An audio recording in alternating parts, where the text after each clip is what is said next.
World news के sponsor हैं स्वागत, अदरक, लहसुन और मसाले 100% प्योर एंड हाइजीनिक। अस्सलाम वालेकुम, आदाब। मैं हूं खलील फरहाद। हेडलाइंस के साथ शुरू करते हैं वर्ल्ड न्यूज़। कोरोना के कम होते असर और उसके जल्द खत्म होने का मिला एक और सबूत। फ्रांस ने आज से कोरोना के सबब लगाई गई पाबंदियों को हटाने के पहले मरहले यानी फर्स्ट फेज का कर दिया आगाज। मास्क पहनना नहीं होगा लाजमी। फ्रांस में मनसूबाबंद तरीके से बढ़ता ही जा रहा है इस्लामोफोबिया। अब मुसलमानों के 2 सेंटर्स पर किए गए हमले, बद जानवर का सर और उसकी खाल को मुसलमानों के एक सेंटर में फेंककर नफरत को हवा देने की गई कोशिश। अमेरिका ने आज फिर दोहराया, कहा किसी भी वक्त रूस कर सकता है यूक्रेन पर हमला। रूसी सदर व्लादिमीर पुतिन ने मगरब से कहा, यूक्रेन को ना दे नेटो की रुकनियत, रूस के करीब से हटा ले अपने हथियार। कार में अकेले रहने पर भी मास्क लगाने के साबिका फैसले पर दिल्ली हाई कोर्ट ने जाहिर की शदीद नाराजगी। पूछा, ये बेतुका फैसला अब तक कैसे लागू है, इसे वापस क्यों नहीं लिया गया।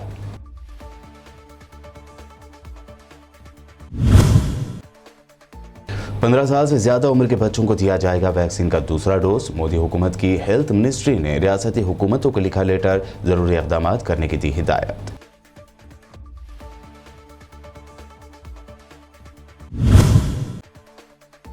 वैक्सीन को लेकर अवाम में फिर बढ़ सकती है बेचैनी। यूपी के वाराणसी से बड़े पैमाने पर नकली वैक्सीन और नकली कोविड टेस्टिंग किट की गई बरामद, 5 अफराद गिरफ्तार।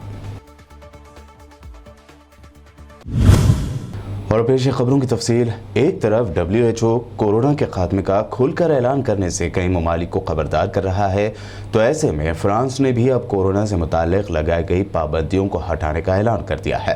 फ्रांस में कोरोना वायरस की वबा की सूरत हाल में बेहतरी की वजह से आज बुध से कोरोना को लेकर लगाई गई पाबंदियों को हटाने का पहला मरहला शुरू हो गया है। इसके तहत अब बाहर मास्क पहनना लाजमी नहीं है, ताहम बड़े आउटडोर और घरेलू इज्तिमात में अब भी मास्क पहनना होंगे। फ्रांस में वबाई मर्ज कोरोना वायरस की सूरत हाल में बेहतरी के बाद इससे मुताल्लिक पाबंदियों को हटाने का पहला मरहला बुध से शुरू करने का ऐलान किया गया था। कोरोना गाइडलाइंस में की गई तब्दीलियों के बाद अब हफ्ते में 3 दिन घर से काम करने की इजाज़त भी वापस ले ली गई है। खेल और सकाफती तकरीबात के लिए लोगों की तादाद पर भी पाबंदियां खत्म कर दी गई है। कोविड की पाबंदियां हटाने के दूसरे मरहले की शुरुआत 16 फरवरी से होगी। दूसरे मरहले की पाबंदियां हटाए जाने के बाद क्लब, कंसर्ट, स्टेडियम, सिनेमाघर और ट्रांसपोर्ट खोल दिए जाएंगे और वहां खाने पीने की इजाज़त भी दे दी जाएगी। फ्रांस में इस्लामोफोबिया की लहर थमने का नाम नहीं ले रही है। एक बार फिर मुसलमानों के 2 सेंटर्स पर इस्लाम मुखालिफ इंतहा पसंद अनासिर ने हमला किया है। हालिया महीनों के दौरान फ्रांस में इस्लाम के खिलाफ मुतासिबाना जज्बात में शिद्दत आ गई है, जिस पर वहाँ के मुसलमान शहरी बारहा अपनी तशवीश जाहिर करने के साथ साथ अपनी मसाजिद और इस्लामिक सेंटर्स को लाजमी सिक्योरिटी फराहम करने का मुतालबा कर चुके हैं। दराए के मुताबिक जनूब मगरबी फ्रांस के इलाके हॉट गेवरोन में मुसलमानों के जनरल स्टोर पर नामालूम शरपसंद अफराद ने हमला किया, जबकि दूसरे वाक़े में जनूबी फ्रांस के इलाके तोलोज में कुछ नामालूम शिद्दत पसंद अनासिर ने एक बद जानवर का सर और उसकी खाल को मुसलमानों के एक सेंटर के सामने फेंक दिया। फ्रांस में इंसानी हुकूक की कारकुन मारिया दी कारंता ने मुल्क में बढ़ते इस्लामोफोबिया पर रद्दअमल जाहिर करते हुए कहा कि फ्रांस में एक मनसूबाबंद तरीके से नस्ल परस्ती पाई जाती है और इस्लामोफोबिया को कुछ खास कवानीन वज़ा करके समाज में फ़रोग़ दिया जा रहा है। रूस के सदर व्लादिमीर पुतिन ने कहा है कि अमेरिका और उसके इत्तेहादियों ने मास्कों की तरफ से सिक्योरिटी से मुताल्लिक़ अहम मुतालबात को नज़रअंदाज कर दिया, जिनमें कहा गया था कि मगरबी ममालिक यूक्रेन को नेटो की रुकनियत ना दें और रूस के करीब से अपने हथियार हटा लें। दूसरी जानिब अमेरिका ने यूक्रेन और उसके इलाक़ाई सलामती के लिए अपने अज़्म को दोहराया है। अमेरिका के लिए कैन ब्रैडमेयर की रिपोर्ट के मुताबिक मुतज़ाद बयानात इस कशीदगी को कम कराने में किरदार अदा नहीं कर रहे, जो यूक्रेन की सरहद के नज़दीक रूस की 1 लाख के करीब फौजियों की तैनाती के सबब पैदा हुई है। रूस इससे पहले भी सोवियत यूनियन का हिस्सा रहने वाले मुल्क यूक्रेन पर हमले के इरादे की तरदीद करता रहा है। यूक्रेन के मामले पर मगरब के साथ 1 माह से जारी तनाज़े पर रूस के सदर व्लादिमीर पुतिन ने कहा कि अब मास्को अपने मुतालबात पर अमेरिका और नेटो के इस रद्दअमल का जायजा ले रहा है, जो गुज़िश्ता हफ्ते मौसूल हुआ था। दूसरी जानिब अमरीकी वज़ारत जंग पेंटागन के तर्जुमान जॉन कर्बी ने एक प्रेस कॉन्फ्रेंस के दौरान दावा किया कि रूस बदस्तूर यूक्रेन के साथ अपनी सरहद में अपने फौजियों की तादाद बढ़ा रहा है, इसलिए किसी भी वक्त रूस यूक्रेन पर हमला कर सकता है। वाज़ेह रहे कि अमेरिका और बाज़ यूरोपीय ममालिक अपने मफादात के तहत यूक्रेन और रूस के माबैन कशीदगी को हवा दे रहे हैं। इसराइल ने ऐलान किया है कि वो 1 साल के अंदर लेज़र से काम करने वाला डिफेंस सिस्टम तैनात कर देगा। ये बात कल मंगल के रोज़ इसराइली वज़ीर-ए-आज़म नफ्ताली बेनेट के एक बयान में बताई गई। बेनेट ने वाज़ेह किया कि उनका मुल्क लेज़र टेक्नोलॉजी से काम करने वाले मानव मिसाइलों के इंस्टॉलेशन में तेज़ी दिखाएगा। इसका मकसद रॉकेटों को गिराने के हालिया भारी अखराजात को कम करना है। बेनेट ने बावर कराया है कि लेज़र वॉल से इसराइल का अहाता करने से रियासत को रॉकेटों, मिसाइल, ड्रोन तैयारों और दीगर खतरात से महफूज रखा जा सकेगा। अखबारी बयान में इसराइली वज़ीर-ए-आज़म का कहना था कि तेहरान को कमज़ोर करने की मुहिम कई महावजों पर जारी है। उन्होंने बावर कराया कि जोहरी मुआहदे के बहाल होने या ना होने का तिल अबीब की ईरान के खिलाफ हिकमत अमली पर कोई असर नहीं पड़ेगा। इसराइल ने लेबनान के अंदर दरपेश खराब माशी और इक़्तिसादी हालात का फ़ायदा उठाते हुए माशरे में दरअंदाजी की कोशिश की है।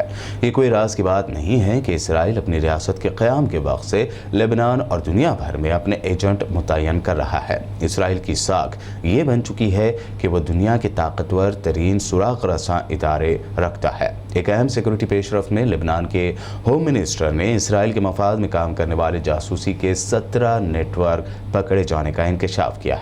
इन नेटवर्कों का किरदार मुकामी और इलाकाई सतह पर रहा है। मालूमात के मुताबिक हिरासत में लिए जाने वाले जासूसों की तादाद 20 बताई गई है। इनके अलावा 10 मुश्तबा अफराद को भी पकड़ा गया है। ये अफराद बिन्त जबील, सूर, सीदा, बैरूत, कसरवान और त्राबलस में फैले हुए थे। इराक पर तुर्की के हमले में 8 अफराद के हलाक व ज़ख्मी होने की खबर सामने आई है। ज़रा के मुताबिक तुर्की के जंगी तैयारों ने शुमाली इराक के इलाके संजार पर बमबारी की, जिसके नतीजे में कम अज़ कम 8 अफराद जहाँ बहक व ज़ख्मी हुए। इराक़ी ज़राए अबलाग का कहना है कि तुर्की ने सूबे निनवा में कुर्दिस्तान लेबर पार्टी PKK के दहशतगर्दों का ताक़ुब करते हुए यह हमला किया। ज़राए का कहना है कि इस हमले में मखमूर कैंप को निशाना बनाया गया, जिसके नतीजे में मुतादिद अफराद जाँ बहक हुए। मखमूर कैंप में यज़दी महाजरीन रहते हैं और तुर्की का दावा है कि वह इस इलाके में कुर्दिस्तान लेबर पार्टी के ठिकानों को निशाना बनाता है। म्यांमार में सिविल हुकूमत का तख्ता उलटने के बाद फौज के इक़्तिदार पर कब्जा जमाए 1 साल के दौरान सिविल एहतजाज करने वाले कम अज़ कम 1500 से ज़्यादा अफराद हलाक कर दिए गए। मंगल को जिनेवा में अक़वाम मुत्तहिदा की इंसानी हकूक़ की तर्जुमान रोवेना शामदासानी ने कहा कि उन हलाकतों के अलावा कम अज़ कम 11,787 अफराद हिरासत में लिए गए, जिनमें से 8,792 अब भी कैद में है। म्यांमार की हुक्मरान फौजी हुकूमत अक़वाम मुत्तहिदा के उस अंदाजे को दुरुस्त करार नहीं देती, जबकि शाम दासानी का कहना है कि ये वो लोग हैं जो फौजी हुकूमत की मुखालिफत कर रहे थे। उन्होंने इन हलाकतों की मजम्मत करते हुए कहा कि इनमें से 200 से ज़्यादा फ़ौज की तहवील में तशद्दुद से हलाक हुए। बता दें कि कल मंगल को फौजी हुकूमत के 1 साल पूरा होने पर शहरियों ने खामोश एहतजाज किया। शहरों की सड़कें सूनी पड़ी थी, दुकानें और कारोबार बंद रहे। ऐसे में खबर यह भी है कि म्यांमार में फौजी हुकूमत के 1 साल होने पर मुनक्कद किए गए एहतजाज पर फौज की जानिब से ताकत का इस्तेमाल किया गया, जिसमें 2 अफराद हलाक जबकि 38 अफराद जख्मी हो गए हैं। अमेरिकी सदर जो बाइडन की इंतज़ामिया ने तकरीबन तमाम नॉन इमिग्रेंट वीज़ों की फ़ीस में इजाफे की तजवीज़ पेश कर दी है। अमेरिकी हुकाम का कहना है कि यह इजाफा वीज़े की सर्विस को बेहतर करने के लिए नागुज़ीर है, जबकि नाक़दीन फ़िक्रमंद है कि अगर हुकूमत वीज़ों को जारी करने में लगने वाले वक्त को कम करने के लिए इक़दामात नहीं करती तो फ़ीसों में इस इजाफे के नतीजे में अमेरिका आने वाले मुसाफिरों और तालिब इल्मों की तादाद में कमी हो जाएगी। फेडरल रजिस्टर नोटिस के मुताबिक महकमे ख़ारजा को तवक्को है कि नई फ़ीसें सितंबर तक लागू हो जाएंगी और फ़ीसों के इजाफे की तजवीज़ पर वजाहत 28 फरवरी तक वसूल की जाएगी। अमेरिका के मुख्तलिफ शहरों और स्कूलों में फायरिंग से हलाकतों का सिलसिला बदस्तूर जारी है। अमेरिकी रियासत मिनेसोटा के शहर रिचफील्ड के पुलिस सरबराह जीन नेटोरन ने कहा है कि इस शहर के एक स्कूल में होने वाली फायरिंग से एक तालिब इल्म हलाक और एक और तालिब इल्म जख्मी हुआ। उन्होंने कहा कि फायरिंग की वजह और फायरिंग करने वाले के हवाले से तहकीकात शुरू कर दी गई हैं। अमेरिका में फायरिंग के वाक़यात में सालाना कई हज़ार अफराद हलाक हो जाते हैं। हथियारों की खरीद व फरोख्त और नुमाइश की आज़ादी को अमेरिका में फायरिंग के हलाकत ख़ेज़ वाक़यात में इजाफे की अहम वजह करार दिया जाता है। बुलेटिन में वक्त हुआ है एक शॉर्ट ब्रेक का। जल्द लौटेंगे और देखेंगे अहम नेशनल न्यूज़।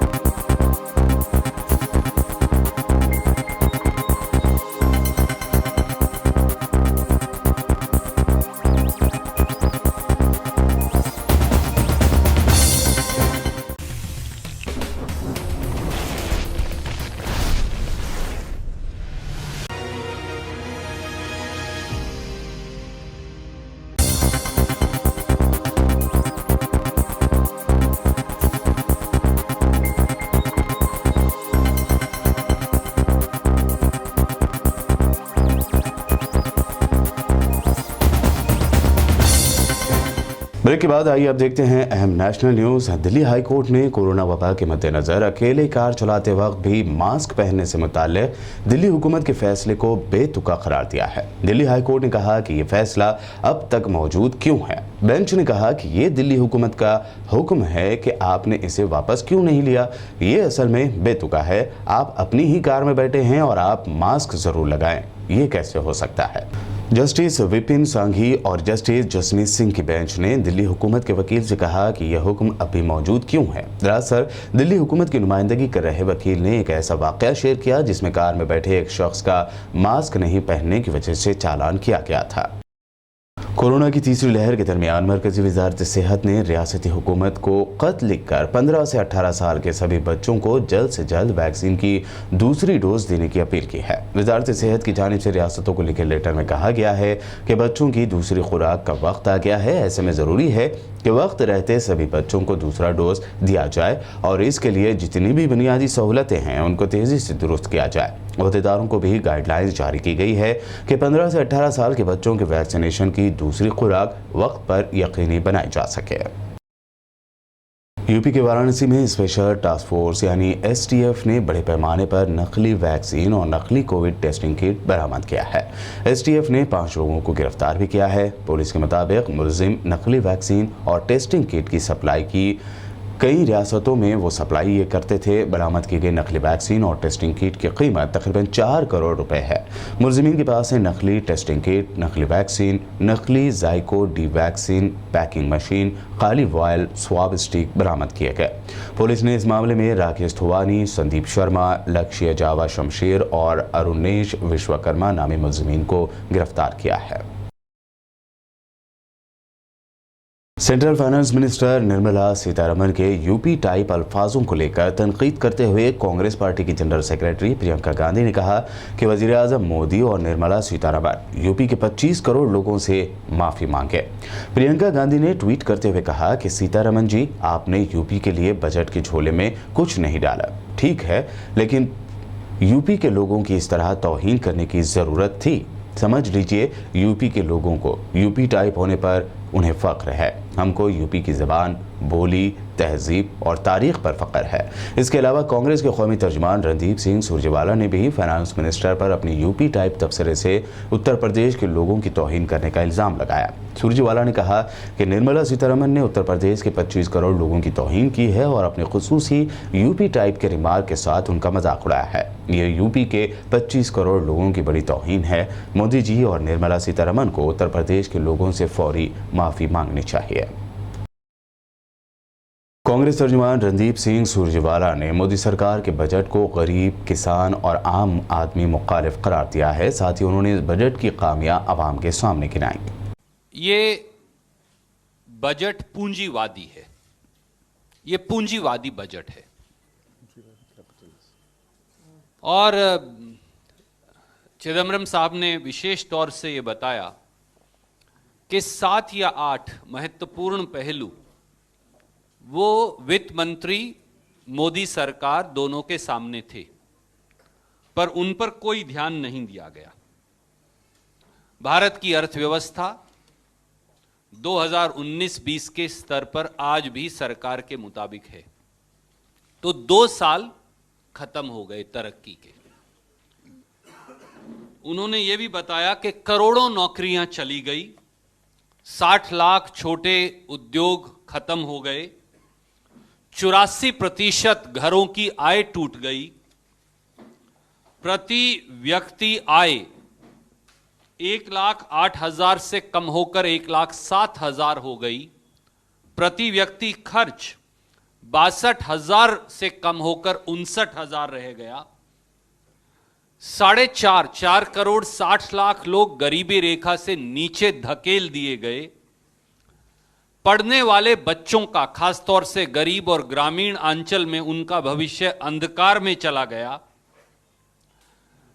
जिस प्रकार से मैल न्यूट्रिशन में देश 116 मुल्कों की सूची में 101 नंबर पर पहुंच गया, बेरोजगारी शहरों में 8% पार कर गई और गांव में 6%, और जो मुद्रास्फीति है, महंगाई जो है, वो 12% को पार कर गई और कंज्यूमर प्राइस इन्फ्लेशन भी 6% को पार कर गई।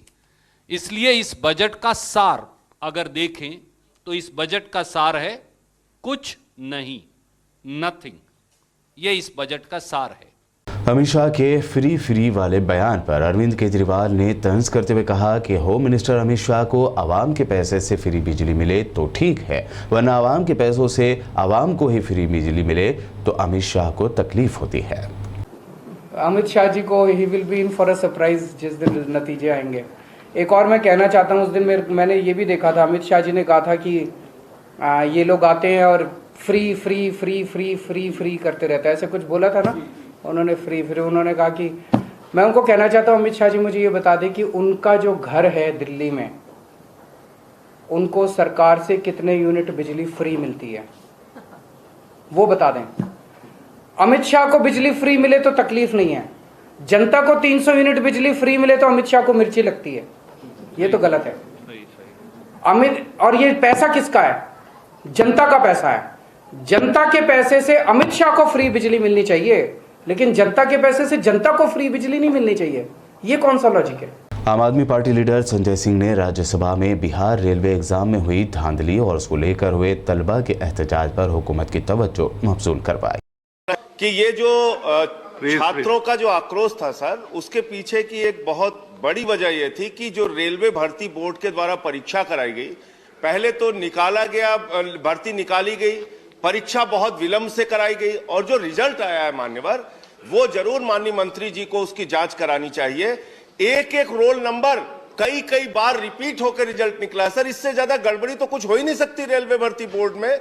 तो इसलिए मान्यवर उनके साथ दुश्मनों की तरह व्यवहार न किया जाए। प्रयागराज में उनपे लाठीचार्ज हुआ, पटना में लाठीचार्ज हुआ, और सर वो दृश्य आप देखेंगे तो आप रो देंगे सर। उनको घरों में घुस के मारा गया, उनको घरों में घुस के लाठियों से पीटा गया सर। और मैं आपसे निवेदन ये करना चाहता हूं, विनती करना चाहता हूं आपके माध्यम से, हमारे देश के नौजवानों की समस्या को, छात्रों की समस्या को सुनने के बजाय सरकारें अगर उनसे लाठी और मुकदमों से निपटेंगी तो काम नहीं चलेगा। 1000 लोगों पे FIR हुई सर, 1000 छात्रों पे FIR हुई है, रविंद्र कुमार वापस होनी चाहिए। आखिर में हेडलाइंस पर एक और नजर।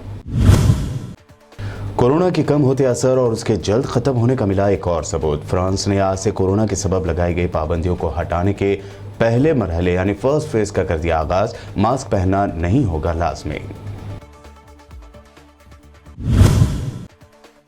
फ्रांस में मंसूबाबंद तरीके से बढ़ता ही जा रहा है इस्लामोफोबिया। अब मुसलमानों के 2 सेंटर्स पर किए गए हमले, बद जानवर का सर और उसकी खाल को मुसलमानों के एक सेंटर में फेंककर नफरत को हवा देने की गई कोशिश। अमेरिका ने आज फिर दोहराया, कहा किसी भी वक्त रूस कर सकता है यूक्रेन पर हमला। रूसी सदर व्लादिमीर पुतिन ने मगरिब से कहा यूक्रेन को ना दे नेटो की रुकनियत, रूस के करीब से हटा ले अपने हथियार। कार में अकेले रहने पर भी मास्क लगाने के साबिका फैसले पर दिल्ली हाई कोर्ट ने जाहिर की शदीद नाराजगी। पूछा, ये बेतुका फैसला अब तक कैसे लागू है, इसे वापस क्यों नहीं लिया गया?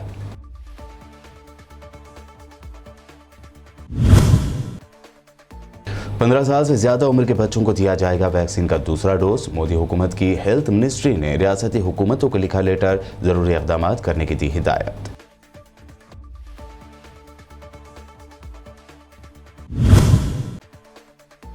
वैक्सीन को लेकर अवाम में फिर बढ़ सकती है बेचैनी। यूपी के वाराणसी से बड़े पैमाने पर नकली वैक्सीन और नकली कोविड टेस्टिंग किट की गई बरामद, 5 अफराद गिरफ्तार।